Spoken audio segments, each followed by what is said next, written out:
Bienvenue sur le podcast de l'Église La Bonne Nouvelle de Dijon.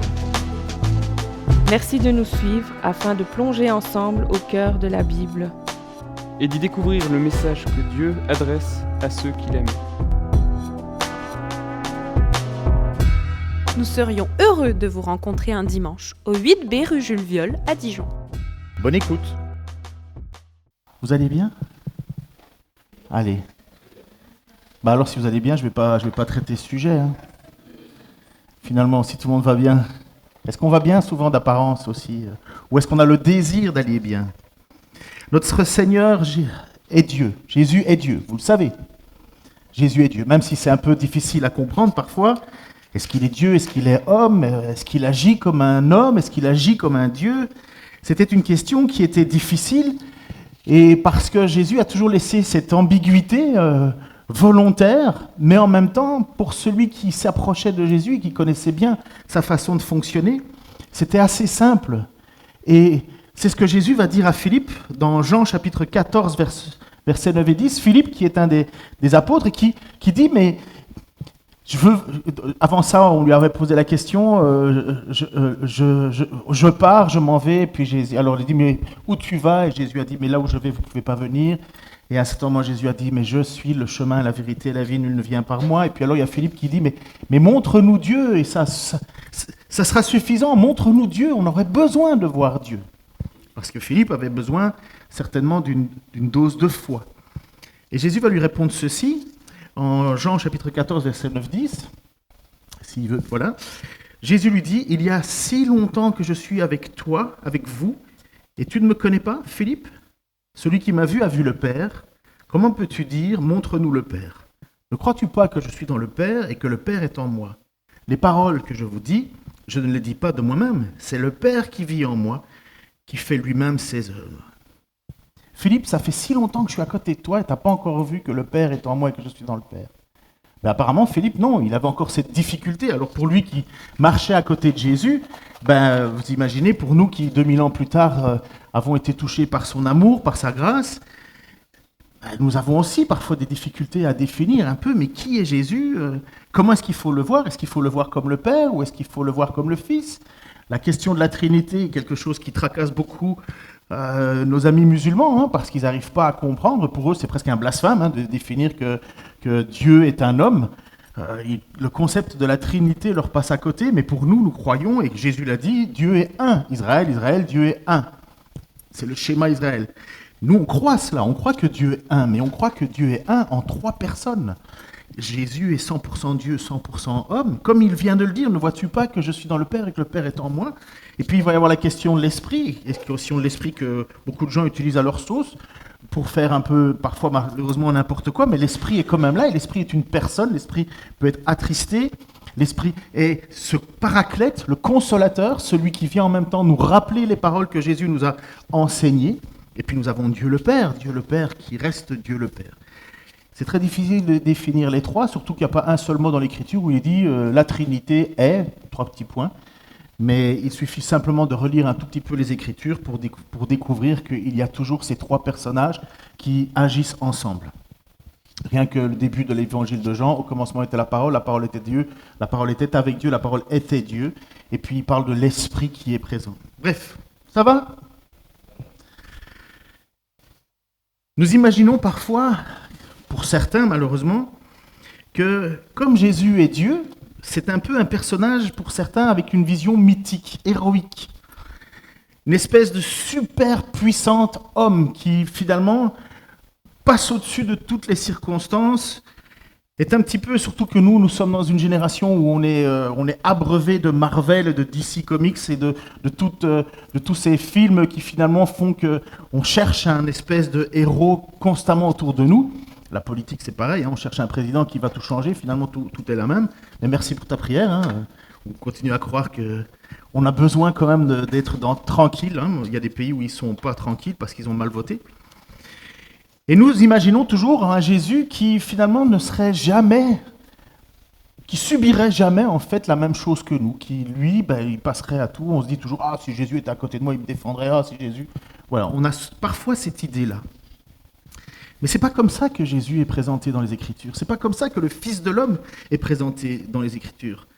Dieu s'est incarné. Déjà, lorsqu'il s'incarne, il ne s'incarne pas en personnage, en arrivant sur la terre, directement bien musclé, bien bâti. Non, il s'incarne en être tout fragile, tout petit, un bébé. Un bébé qui a pleuré, qui a dû déranger les réunions, qui a dû embêter son monde, qui a dû faire ses crises de dents, certainement un bébé, quoi. Mais une promesse, un cadeau, un enfant nous est donné. Et en même temps, ce personnage qui se laisse découvrir petit à petit est un personnage qui nous fascine et en même temps nous étonne parce que est-ce qu'il est simplement humain ou est-ce qu'il est plus ? Lorsque les apôtres vont être sur le bateau, vous savez, il va calmer la tempête et les apôtres qui sont quand même à côté de Jésus sont tout étonnés en disant « Mais c'est qui ? C'est qui est capable de parler au vent et à la mer ?» Lorsque nous regardons à Jésus, nous voyons un homme qui vit parfaitement dans un monde déchu. Déchu, ça veut dire suite à la chute. Donc ce n'est plus le monde parfait tel qu'il devrait être, c'est le monde qui subit la condamnation jusqu'au jour où il y aura nouveau ciel, nouvelle terre. Nous attendons ce jour avec impatience. La création tout entière attend ce jour avec impatience. Marchez dans la forêt, regardez les beaux arbres verts, bien beaux, qui sont en train maintenant de commencer à bourgeonner, même à feuiller. Je ne sais pas si on dit feuiller, fleurir, s'acheter, mais c'est qu'on dit à folier.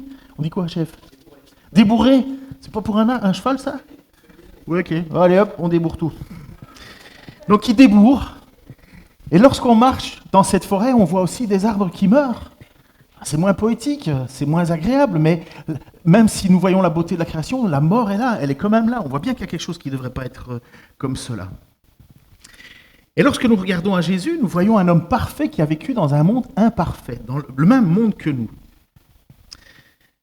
Ce monde qui n'est pas le paradis, c'est un monde qui souffre, c'est un monde rempli de maladies, c'est un monde rempli d'injustice, c'est un monde rempli de domination spirituelle mauvaise.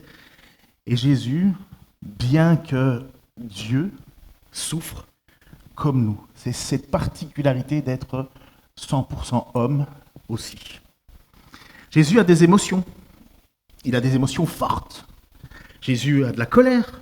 Jésus a de la compassion. Jésus a des peines. Jésus a des indignations. Jésus a de la tristesse. Il a de la joie. Jésus a des étonnements. Il a de l'admiration. Il a de la tendresse. Il a des affections. Il a des zèles. Il a la déception. Il a de la frustration aussi. Mais ces émotions à Jésus ne sont jamais capricieuses. Elles ne mettent pas Jésus dans un état de pécheur. Il reste parfait aux yeux de Dieu. Il le doit, car sinon il ne pourrait pas s'offrir en sacrifice à notre place. S'offrir en sacrifice, ça voudrait dire qu'il serait pécheur et devrait payer à Dieu le prix de sa propre faute. Mais comme il n'a pas péché, il peut offrir sa vie en sacrifice parfait pour la nôtre, qui ne l'est pas. Nous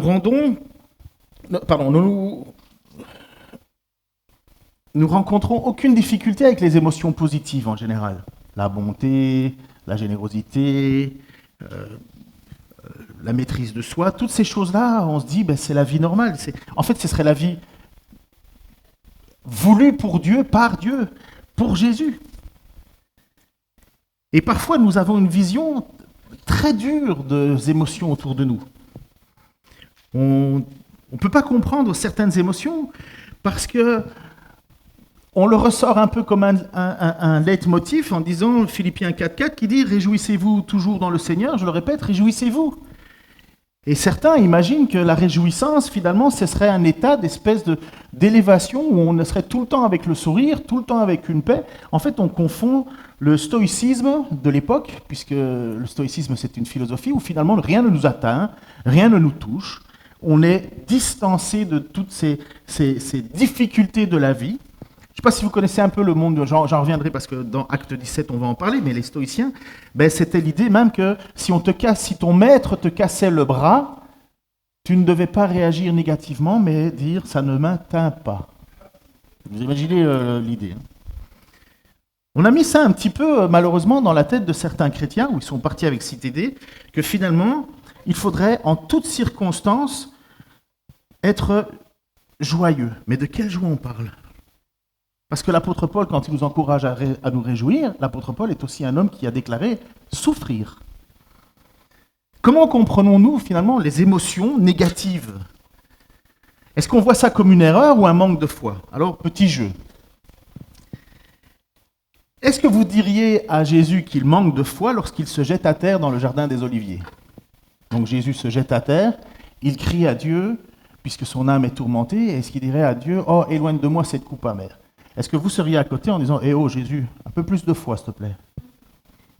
Tu manques de foi. » Est-ce que nous aurions dit à Jésus qu'il faudrait qu'il soit toujours joyeux? On lui répéterait Philippiens 4.4, il lui dit, mais Jésus, réjouis-toi dans le Seigneur, réjouis-toi, je te le dis, réjouis-toi, alors qu'il est en train de pleurer Lazare. Parce que Jésus pleure la mort de Lazare. Est-ce qu'on lui dirait, ah, tu manques de joie, hein, Jésus? Est-ce qu'on dirait à Jésus que le fruit de l'esprit, c'est la maîtrise de soi, alors qu'il est en train de retourner les tables dans le temple?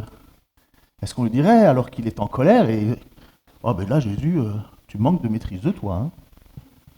Est-ce qu'on lui dirait ça? Oui, mais on est embêté parce que c'est quand même l'Écriture qui nous encourage à le faire.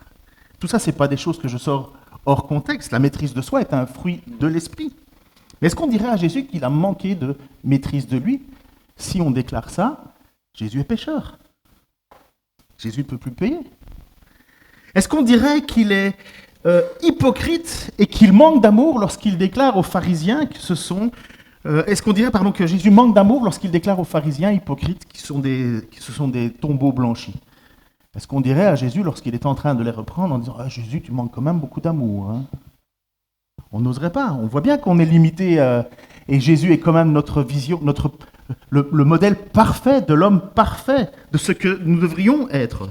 Alors il faut évidemment, vous comprenez ce que je veux faire, c'est que parfois on a des solutions très faciles où on essaie de mettre un petit peu comme des mantras philosophiques dans nos vies, des attitudes, et on oublie de les faire passer au filtre de Jésus, qui lui est parfait, qui lui accomplit pleinement. Nous sommes prêts à voir le Fils de l'homme comme il faut voir le Fils de l'homme comme il est et pas comme on voudrait qu'il soit. Est-ce qu'on peut voir, et il faut voir Jésus dans sa totalité? Jésus dans sa totalité, c'est un homme non pécheur dans un monde pécheur. C'est un homme non pécheur dans un monde pécheur. Et il a bien agi. Et c'est lui notre modèle. J'aimerais m'attarder, comme vous l'avez pu le comprendre, sur un sujet déjà abordé, mais qui me semble, au vu des discussions que j'ai déjà eues avec quelques-uns ces derniers temps, qu'il est utile de réaborder.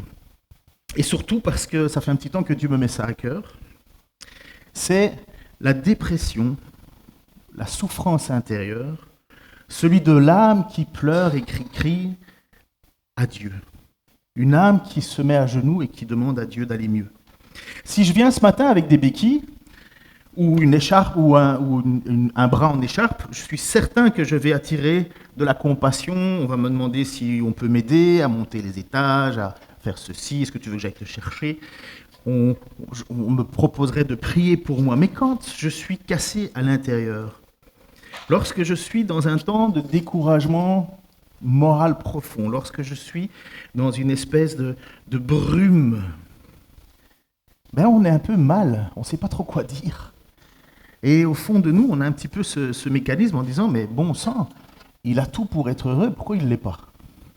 Sous-entendu, c'est un chialeur, c'est une petite nature, c'est quelqu'un qui n'a pas beaucoup de force intérieure. Jésus avait bien plus de raisons d'être heureux que nous, mais ses émotions étaient bien là et il vivait avec. Il devait faire avec, car c'est la condition de l'être humain. C'est la condition de l'être humain, être 100% homme, c'est vivre avec des émotions, avec des luttes, avec des difficultés. Parce que nous sommes dans un monde pécheur. Notre apôtre Paul, lui encore, c'est peut-être encore un meilleur modèle pour nous, parce qu'on comprend bien que Jésus, c'est inatteignable. Jésus est parfait, nous ne le sommes pas. Il naît parfaitement, nous pas. Donc nous, on est entachés du péché en nous. Qu'on le veuille ou non, le péché est attaché à nous. C'est ce qu'on appelle la chair. Jésus, lui, n'a pas ça. Alors, on peut regarder à plus proche de nous, à quelqu'un qui, finalement, est né comme nous, de conditions comme nous. J'avoue, c'est quand même un grand modèle, mais c'est l'apôtre Paul. Et qu'est-ce que l'apôtre Paul va dire à son jeune étudiants, amis, collègues, protégés. Ce que le mot hébreu padawan veut dire. Vous connaissez le mot hébreu padawan? Non, il y en a toujours qui n'ont pas regardé encore Star Wars, apparemment. C'est pas grave. Il va dire à ce jeune Timothée, alors padawan, c'est quelqu'un qui est enseigné par un maître Jedi dans le livre, dans les films de Star Wars. Bref, un apprenti. Et donc, Paul va dire à son protégé, à celui qu'il a appelé à servir avec lui, qui a marché avec lui, il va lui rappeler une réalité de sa vie. Il va dire à Timothée, de ton côté, tu as suivi de près mon enseignement, ma conduite, mes projets, ma foi, ma patience, mon amour, ma persévérance, ainsi que les persécutions et les souffrances. Paul, oui, est un homme qui est au service de Dieu, appelé par Dieu, mais est en même temps un homme qui souffre. Un homme qui souffre pour le bien de l'Église, qui souffre parce qu'il a été appelé. Déjà le jour de son appel, Jésus a clairement dit, je l'ai choisi pour qu'il souffre pour moi. Et Paul va dire, malheur à moi si je n'évangélise pas. Paul est bien conscient de sa mission, bien conscient de ce qu'il a à faire, puisqu'il a été choisi, a vécu des choses que des hommes ne verront pas. Il est monté au 3e ciel, il a vu des choses qu'il ne peut même pas transmettre parce que il s'enorgueillirait.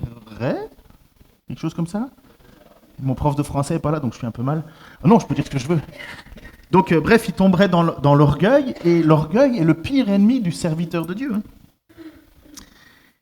Mais Paul est là, et parce qu'on a abordé ça en groupe de maison récemment, Paul va faire une petite phrase, parce que l'épître aux Philippiens, que Martin a déjà abordé, mais l'épître aux Philippiens est certainement l'épître la plus personnelle de l'apôtre Paul. C'est étonnant, mais comme Paul lève un peu le voile sur ce qu'il traverse, sur ses joies, sur ses pannes. Et dans le Philippiens, chapitre 1, versets 21 à 24, il va même révéler quelque chose aux Philippiens. Il va d'abord se réjouir que les Philippiens prennent part avec lui à l'œuvre de l'évangélisation, par leur soutien financier. Il dit, je me réjouis qu'on combat le même combat ensemble. C'est grâce à vos dons financiers que je peux accomplir ma mission. Et il les considère comme des coopérants à la mission. Et il va se révéler un petit peu plus, parce que Paul est en difficulté. Lorsque Paul écrit cette lettre, il est à Rome. Il va être interrogé par Néron.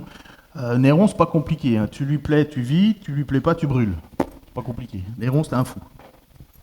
Mais il va passer quand même en jugement devant Néron. Donc, on pense que l'apôtre Paul est passé 2 fois en jugement. Là, on est dans les années 62. Et il est en prison. Il doit passer en jugement. Il a beaucoup souffert. Mais il n'a pas encore fini. Et il va écrire ceci, cette petite phrase où il lève un voile sur sa réalité. En effet, Christ est ma vie, et mourir représente un gain. Cependant, s'il est utile pour ma tâche que je vive ici-bas, je ne saurais dire ce que je dois préférer. Je suis tiraillé de 2 côtés.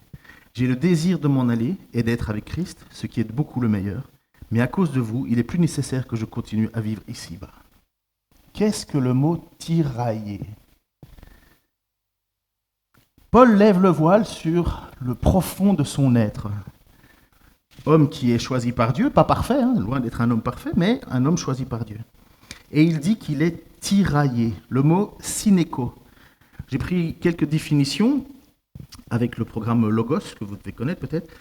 Tenir, pressé, être en détresse, être accablé, faire pression, être préoccupé. L'apôtre Paul dit clairement que là où il en est, il ne sait pas ce qu'il veut choisir. J'aimerais tellement être avec Dieu. Il dit, j'aimerais tellement être avec Christ. Donc ça pose déjà, pour ceux qui se posent la question, où est-ce qu'on va juste après la mort ? Avec Christ. Il aimerait tellement être à côté de lui. Pourquoi ? Parce qu'il dit clairement, c'est ce qu'il y a de meilleur. Pourquoi ? Parce qu'il n'y a plus de lutte. Ce n'est pas une question que Paul veut éviter le service ou éviter de souffrir. Ce n'est pas ça. C'est qu'il dit, mais finalement, ma vie, c'est Christ. Que je vive ou que je meure, de toute façon, moi, c'est Christ. Il sert. Et pourquoi il souffre ? Parce qu'il sert Christ, parce qu'il est au service de Christ. Mais s'il meurt, il va où ? Il va avec Christ. Donc pour lui, il dit que ma vie, c'est Christ. Que je sois mort ou que je sois vivant, de toute façon, c'est Christ. Mais qu'est-ce qui le pousse à parler de ce désir finalement de se retrouver? Et parce que être chrétien dans ce monde, c'est difficile. Difficile parce que déjà notre standard de sainteté, il est haut. Hein. Soyez parfaits comme votre Père est parfait. Notre Père, c'est Dieu, donc c'est quoi notre niveau de perfection, notre objectif? C'est un objectif difficile. Il suffit qu'on s'engueule avec l'un ou l'autre et déjà, normalement, on se sent déjà plus trop bien. Hein. Il suffit qu'on soit têtu, on se sent plus trop bien. Il suffit, peu importe, qu'on soit accablé parce qu'on se rend bien compte qu'on est bien faible. Et Paul, il dit, mais le mieux, ce serait d'être avec Christ parce que la mort est aussi un gain pour lui. Il le dit, mais la mort est un gain. Et ce serait beaucoup le meilleur. Pourquoi? Parce que la lutte contre le péché, la lutte pour persévérer dans la vie chrétienne serait finie. Il serait là où il veut, où il a toujours voulu être, dans la présence de Jésus. Toute sa vie est pour lui. Paul ne cherche pas à fuir ses responsabilités, il les a déjà bien assumées. Il écrit, comme je vous dis, cette lettre où il est en attente d'un jugement de Néron qui a pouvoir de vie ou de mort comme ça. Et comment on fait alors? Nous qui sommes dans un tiraillement intérieur. Il y en a peut-être pour certains, vous ne vivez pas ça, et tant mieux, c'est une grâce. Hein. Si vous n'avez aucun tiraillement intérieur, tant mieux. Soyez bénis, continuez à marcher, ça fait plaisir. Mais pour les autres, pour ceux qui sont tiraillés de l'intérieur, pour ceux qui souffrent profondément de l'intérieur, pour ceux qui sont accablés par la tristesse, il peut y avoir plein de raisons d'être triste. Comment vivre et traverser ces tourbillons d'émotions? Premièrement, et ça j'aimerais bien être clair là-dessus, ne pas craindre les médicaments. J'ai encore entendu un témoignage il y a quelques semaines d'une jeune femme qui était dans une communauté, elle souffrait d'émotions et puis on l'a dit, mais tu sais, tu prends des médicaments, c'est parce que tu manques de foi. Mais comment est-ce qu'on peut dire des bêtises pareilles? Comment est-ce qu'on peut dire à quelqu'un, arrête de prendre un médicament parce que ça montre que tu n'as pas de foi?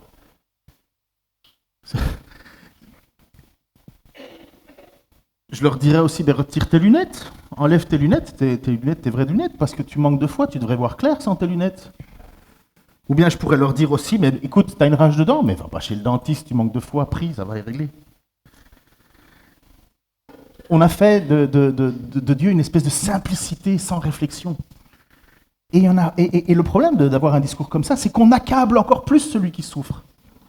J'ai vu des situations où des frères et des sœurs étaient obligés de prendre des médicaments pour calmer les émotions intérieures, les tempêtes, à cause de problèmes psychiatriques. Hein, c'est le cerveau qui ne fonctionne pas bien, c'est de la chimie.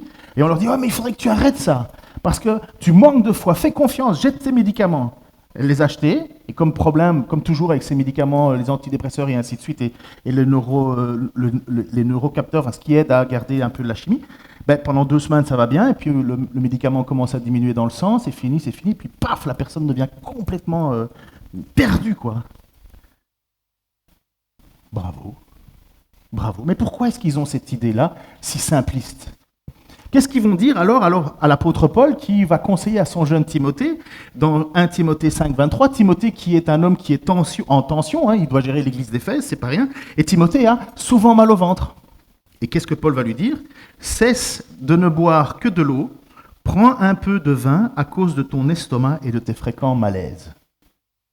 On va dire alors à Paul, mais Paul, qu'est-ce que c'est que ce médicament? Pourquoi tu l'encourages pas à prier? Et pourquoi tu l'encourages pas à avoir plus de foi?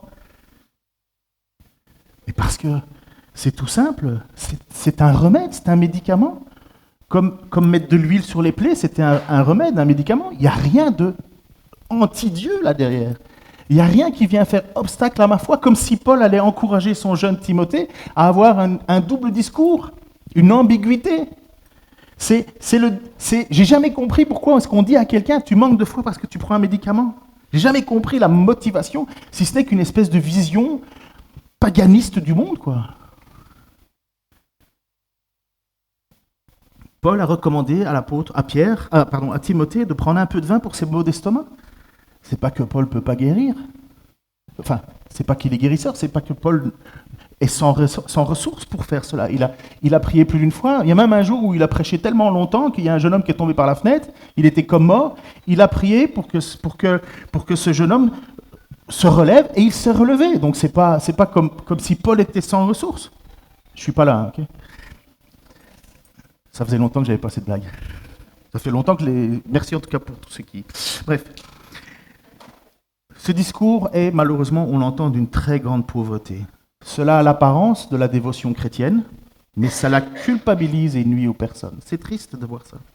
Le médicament est une aide qui aide bien souvent, pour beaucoup, à calmer une tempête intérieure, pour apaiser les fortes anxiétés et de donner du calme pour pouvoir se tourner sereinement vers Dieu.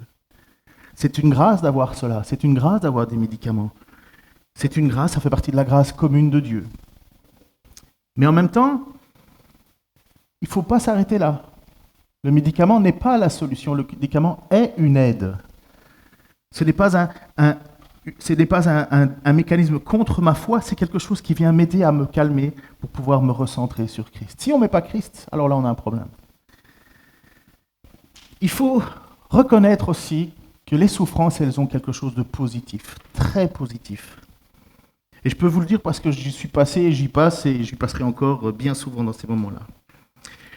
L'Ecclésiaste, qui est ce livre de la réflexion, de la compréhension du monde, Salomon, lorsqu'il écrit ces textes, ou les proverbes aussi, ont toujours un but de nous faire réfléchir aux situations qu'on traverse.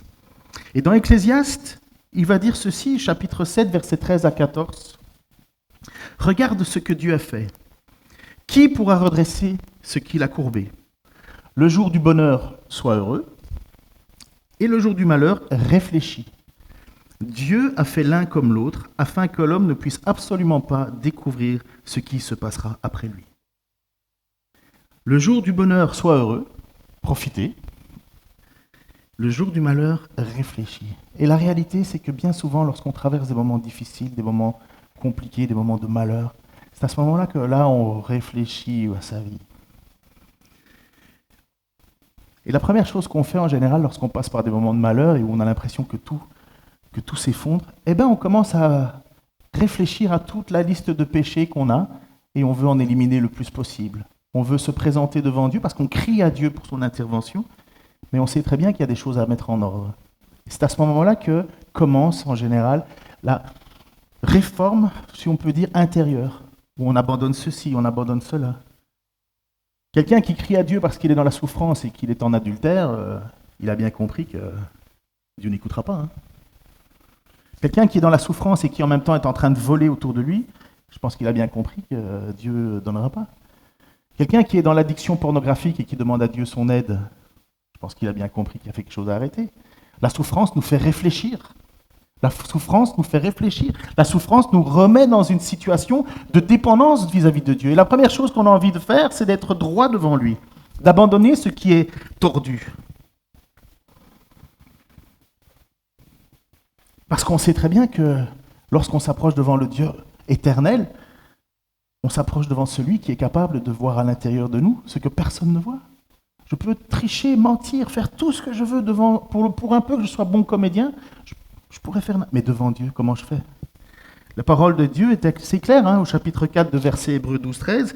En effet, la parole de Dieu est vivante et efficace, plus tranchante que toute épée, à deux tranchants, pénétrante, jusqu'à séparer âme et esprit, jointure et moelle. Elle juge les sentiments et les pensées du cœur. Aucune créature n'est cachée devant lui. Tout est à nu et découvert aux yeux de celui à qui nous devons rendre des comptes. Tout est à nu et découvert devant Dieu. Impossible de faire semblant. Et lorsqu'on est dans la souffrance, c'est ces moments-là où on a envie d'être plus proche de Dieu. Lorsque tout va bien, sois heureux. Lorsque tu passes par la souffrance, réfléchis. Un psaume qui pour moi est un psaume qui montre clairement la beauté de ce Dieu qui répond à un cri de douleur, un cri de quelqu'un qui est dans une angoisse, c'est le fameux psaume 34. Juste pour vous mettre en contexte, nous avons le roi David. Roi David qui a été choisi par Dieu. Il est tout jeune, il y a déjà un roi sur Israël. Avant ça, c'était des tribus qui faisaient un peu n'importe quoi, mais voilà, il y a le roi Saül qui va devenir le roi qui va un petit peu être celui qui va donner un personnage comme les autres peuples. Le peuple dit, on veut un roi comme les autres. Avant, ils étaient gouvernés par les prêtres. Et c'était une théocratie, entre guillemets. Mais ils disent, non, on ne veut plus ça, on voudrait une monarchie. Ça ne réjouit pas le cœur du prophète qui dit, mais enfin, qu'est-ce qu'ils font? Dieu dit, t'inquiète pas, c'est pas toi qui rejette, c'est moi. Il me rejette moi. Et Dieu permet qu'il y ait un roi, le premier roi Saül. Le peuple veut un roi, et donc il veut quoi? Un costaud, un beau, un fort. Saül est un homme costaud, beau, fort. Mais en arrière, Dieu avait déjà prévu un autre roi, un tout petit jeune roi, un tout petit bonhomme, sans prétention, il s'appelle David, il est berger. Mais Dieu a vu en lui celui qui allait devenir le fameux roi David. Et donc il va envoyer son serviteur, Samuel, de mémoire, qui va le oindre. Le oindre, ça veut dire qu'il a été sélectionné par Dieu. Il va recevoir de l'huile qui va couler dessus. Alors il n'y a pas une huile magique, c'est un symbole pour montrer « celui-ci m'appartient ». Mais une fois que c'est ça, Samuel part chez lui, David continue sa vie, et pendant près de 30 ans de sa vie, un peu moins peut-être, David va être pourchassé par le premier roi. Pourtant, David est bien le roi de Dieu. C'est bien lui qui a été choisi par Dieu. Saül a été choisi par les hommes. Dieu a accepté le choix des hommes, mais David est le serviteur. Et tout le début de sa vie, David va devoir fuir la colère et la jalousie de ce Saül. Pourquoi ? Pourquoi choisir un homme pour le faire souffrir autant?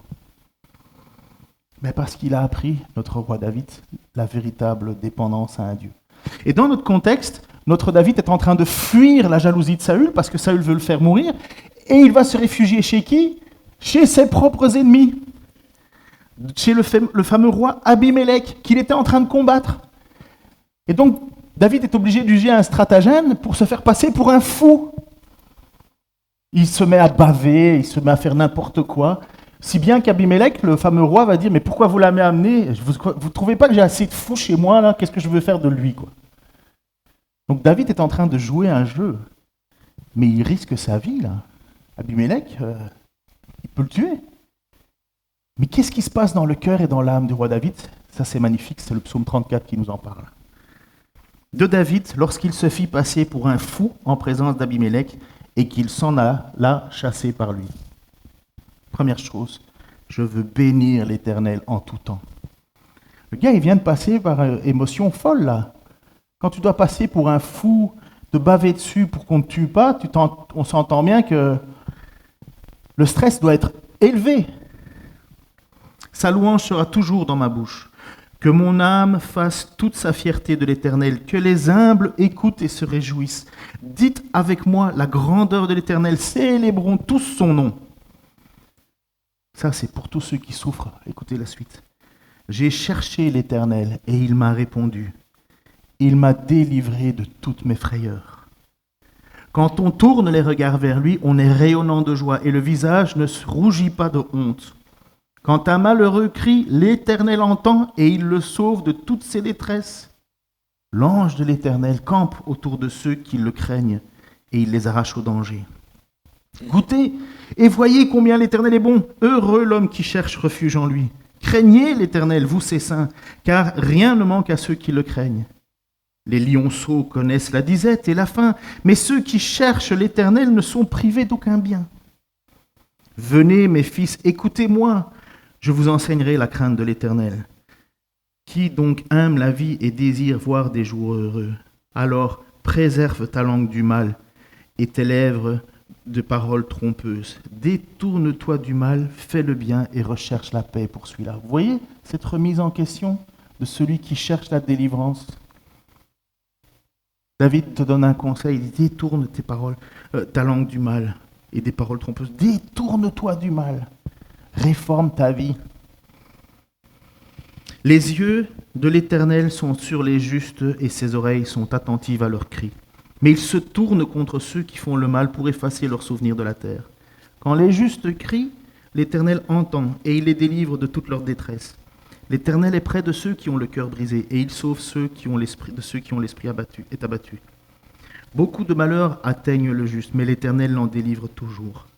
Il garde tous ses os et aucun d'eux n'est brisé. Mais le malheur fait mourir le méchant. Les ennemis du juste sont condamnés. L'Éternel rachète l'âme de ses serviteurs, et tous ceux qui cherchent refuge en lui, échappe à quoi? À la condamnation. Dans ce psaume, voyez, vous sentez un peu, maintenant quand vous avez le contexte autour de vous, là, vous voyez bien que ces moments de stress amènent un roi David à une humilité totale devant Dieu. Un espoir total.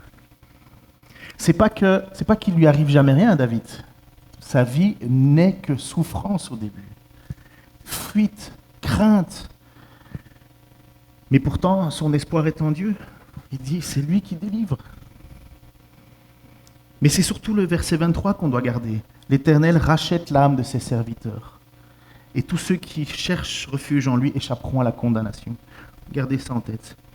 Dans ce psaume, nous voyons la grâce de Dieu, la justice de Dieu, le salut de Dieu et la présence de Dieu alors que David craint pour sa vie. David parle de la grâce, parle de la justice, parle de l'amour de Dieu, de la présence de Dieu.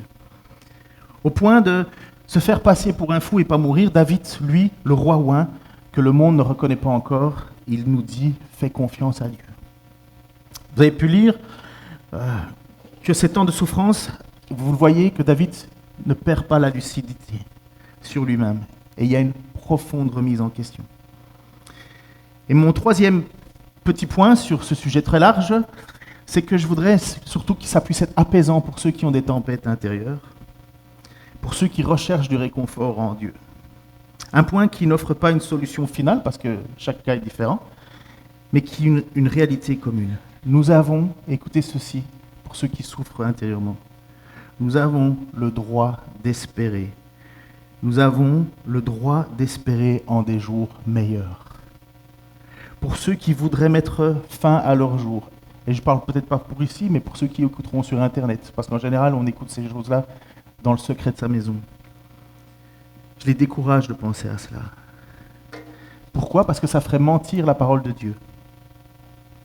Parce que la parole de Dieu nous encourage justement à garder espoir. Qui connaît les lamentations, le livre des lamentations de Jérémie? Jérémie, il en a bavé. Il est vraiment, lui, écrasé intérieurement, extérieurement.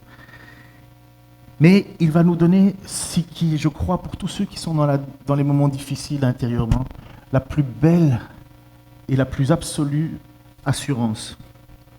Pourtant, écoutez bien comme cet homme souffre, comme cet homme est écrasé dans Lamentation, chapitre 3, versets 14 à 33. Je suis pour tout mon peuple un objet de moquerie. À longueur de journée, je suis l'objet de leurs chansons. Des chansons pour se moquer de lui. Il m'a rassasié d'herbe amère. Il m'a enivré d'absinthe. Il a cassé mes dents avec des cailloux. Il m'a piétiné dans la cendre. Autant dire que ce n'est pas un homme qui partage la joie en ce moment. Tu m'as enlevé la paix. J'ai oublié ce qu'est le bonheur. J'ai oublié ce que c'est le bonheur. Vous avez déjà dit ça dans votre vie? J'ai oublié ce que c'est le bonheur. C'est dans la Bible. Hein? C'est un homme qui nous pousse à tourner nos yeux vers Dieu.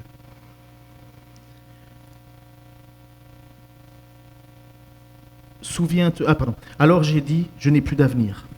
Je n'ai plus d'espérance en l'Éternel. J'ai plus d'avenir, j'ai plus d'espérance. Sous-entendu, fermons la boutique, basta. Et alors voilà la réponse. Souviens-toi de ma détresse et de ma misère, de l'absinthe et du poison.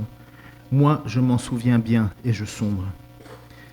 Voici ce que je veux méditer pour garder espoir. Les bontés de l'Éternel ne sont pas épuisées. Ses compassions ne prennent pas fin. Elles se renouvellent chaque matin. Que ta fidélité est grande. Je le déclare. L'Éternel est mon bien. C'est pourquoi je veux m'attendre à lui. L'Éternel a de la bonté pour celui qui compte sur lui, pour celui qui le recherche. Il est bon d'attendre dans le silence le secours de l'Éternel. Il est bon pour l'homme de devoir se plier à des contraintes dans sa jeunesse. Qu'il se tienne solitaire et silencieux lorsque l'Éternel le lui impose. Qu'il mette sa bouche dans la poussière, il y aura peut-être de l'espoir. Qu'il présente la joue à celui qu'il frappe. Qu'il soit rassasié d'insultes. En effet, le Seigneur ne rejette pas pour toujours. Mais quand il cause du chagrin, Il fait preuve de compassion, tant sa bonté est grande. De fait, ce n'est pas de bon cœur qu'il humilie, qu'il cause du chagrin aux hommes. Waouh! Quelle lucidité, quelle tristesse profonde, quel désespoir profond, mais quelle assurance. Je reviens à ce qu'il a dit, verset 21. Voici ce que je veux méditer et garder pour garder espoir. Sur quoi se tournent tes pensées lorsque tu vas pas bien? Sur quoi se tournent tes pensées lorsque tu es détruit, brisé de l'intérieur? Là, juste avant ça, il disait, basta, c'est fini, moi j'ai plus d'espoir. Mais il veut quand même dépasser ce qui tourne dans son cerveau et placer son espoir sur Dieu. Et en plaçant son espoir sur Dieu, il se souvient d'une chose, les bontés de l'Éternel ne sont pas épuisées, ses compassions ne prennent pas fin, elles se renouvellent chaque matin. Tu ne sais pas si demain tu iras mieux? Peut-être que ça sera encore demain pareil que hier, mais tu ne peux pas dire que c'est fini, tu ne peux pas dire que Dieu a fini d'être bon, tu ne peux pas dire que Dieu a fini de donner des grâces. Ça veut dire qu'en fait on a le droit d'espérer un jour meilleur. On a le droit d'espérer qu'une bonté se renouvelle. Mais ça, mes amis, il n'y en a pas beaucoup qui l'ont. Que cet espoir, il est garanti par Dieu. Cet espoir est garanti par Dieu. Et c'est là où justement cet homme qui est écrasé par les difficultés, écrasé par le poids, dit, il faut quand même que je n'oublie jamais que les bontés de l'Éternel ne sont pas finies. C'est un exercice à faire, c'est un exercice important, parce que c'est ça, placer sa foi en Dieu. Si c'est uniquement pour les circonstances de ce que l'on vit, de ce que l'on traverse, il y aurait 1000 raisons d'abandonner, comme Lamentation le dit au début, comme Jérémie le dit au début. Mais c'est son espoir qui le fait parler. Il place cet espoir sur Dieu. Les bontés de l'Éternel ne sont pas épuisées. Et puis, se poser cette question, mais à quoi ça sert tout ça? Mais à du bien, mes amis. À du bien. J'ai jamais été aussi proche de Dieu qu'à travers mes moments de souffrance, et je me suis jamais aussi éloigné de Dieu qu'à travers les moments où tout allait bien. On veut nous vendre l'inverse. On veut nous vendre un évangile de bonheur, de prospérité, loin de la souffrance, loin de la maladie, loin de la difficulté, mais en réalité, ça nous éloigne de Dieu. La difficulté, lorsqu'on traverse par ces moments difficiles qui nous arrivent, puisque c'est le lot commun, elle a cet objectif profond de nous rapprocher de Dieu, de nous amener dans une sincérité, de refaire des réformes dans nos vies pour abandonner ce qui nous empêche de courir la course, le péché qui s'accroche si facilement à nous. Quelques conseils. Lorsque tu souffres à l'intérieur, trouve ton refuge en Dieu. Lis les psaumes. Il n'y a pas si longtemps, j'étais encore enfermé dans ma chambre avec mon casque dans les oreilles à écouter les psaumes. Pourquoi? Parce que même si je peux prendre des médicaments, même si je peux faire tout ça, je ne le rejette pas. Ce que je veux entendre, c'est mon Dieu me parler. Parce que j'ai placé ma foi en lui. Je ne cherche pas un médecin. Je cherche le Dieu de mon âme. Celui qui m'attend de l'autre côté. Comme Paul dit, je ne sais pas ce qui est le plus meilleur. Je suis tiraillé. Je serais bien avec Christ, ce serait loin le meilleur. Je veux juste être dans sa présence. Comme Paul dit, Christ est ma vie, que ce soit par ma vie, par ma mort. Si tu n'es pas capable de les lire, écoute-les. Comme je vous dis, il y a moyen aujourd'hui d'écouter les psaumes. Mais si tu n'es pas capable de les écouter ou de les lire, demande à quelqu'un de venir te les raconter. Mais que ton âme puisse entendre ceux qui ont crié à l'Éternel et y ont trouvé leur secours, pour que tu puisses toi aussi trouver les mots de ta propre supplication. Ne rejette pas non plus la possibilité de demander de l'aide autour de toi. Renseigne-toi. Ça peut être l'aide avec un médicament, mais les médicaments, il faut quand même avoir fait un peu d'études. On ne donne pas n'importe quoi comme ça. Et on a des gens autour de nous qui sont des psychologues. Il y a de plus en plus de psychologues chrétiens en plus. Ou des psychologues qui sont sympathisants avec les chrétiens. Pourquoi? Parce qu'il y en a certains qui vont dire, vous avez dans un délire mystique, déjà vous êtes croyant, donc ça commence mal. Non, il y en a d'autres qui voient ce qu'est être un chrétien. Ne rejette pas l'aide, mais d'abord Dieu en premier. Et puis aussi, et puis ça c'est la dernière chose que je voudrais dire en conseil, qui est issu du livre de Job. Job est un homme qui souffre, mais il ne comprend pas du tout pourquoi il souffre. Et vous savez comment Dieu le réconforte? Est-ce que vous savez comment Dieu réconforte Job? comment il le ramène à la raison. Il dit, mais regarde un peu ma création. Regarde tout ce que j'ai créé. Il n'y a pas une chose qui se passe sans que moi je le décide. Sous-entendu, Job, tu crois que je t'ai oublié? Tu souffres, mais quoi? Tu crois que je t'ai oublié? Regarde ce que j'ai fait. Est-ce que je t'ai demandé conseil lorsque j'ai placé les astres? C'est toi qui vas me dire ce que je dois faire? Et Job, lorsque Dieu lui a répondu en disant, mais regarde ma création, il a dit, oula, j'étais un insensé. Et bien moi, je vous encourage, toute petite chose, allez prendre une marche dans la nature et regardez la beauté de la nature autour de vous et dites-vous que ce créateur-là, c'est votre Dieu qui entend votre peine et qui est proche de vous dans la souffrance. C'est en tout cas, le conseil que Job te donnerait. Quel est l'intérêt de nous souffrir? Quel est l'intérêt finalement de souffrir? Cela nous décourage, on croit. Non, cela nous fortifie. Cela nous fait connaître une plus grande intimité avec Dieu, une plus grande humilité vis-à-vis de nous-mêmes. Cela nous permet d'avoir plus de paix. Ouais, c'est vrai, ça nous permet au final d'avoir plus de paix. Et surtout, ça nous permet aussi d'avoir plus de compassion pour ceux qui souffrent. Si le médecin qui te soigne n'a jamais eu une jambe cassée, je peux vous assurer qu'il ne va pas vous soigner de la même manière que s'il avait déjà eu une jambe cassée. Eh bien nous, parfois qui sommes brisés de l'intérieur, je peux vous assurer qu'on a plus de paix et de tranquillité, et on ne va pas dire des bêtises du style « prends plus de médicaments, tu manques de foi », si nous sommes passés par là. Lorsque Jésus prie, ou crie, lorsque tu cries, et lorsque tu pries, et lorsque tu cries à Dieu, Jésus sait très bien ce que tu fais, parce que Jésus lui-même, dans le jardin de Gethsémani, il a dit à ses apôtres, « Mon âme est triste à en mourir ». Il sait très bien de quoi il parle. Mais Jésus a tenu bon, il a obéi. Il a obéi à la volonté de Dieu. Il a offert sa vie en sacrifice. Dans quel but?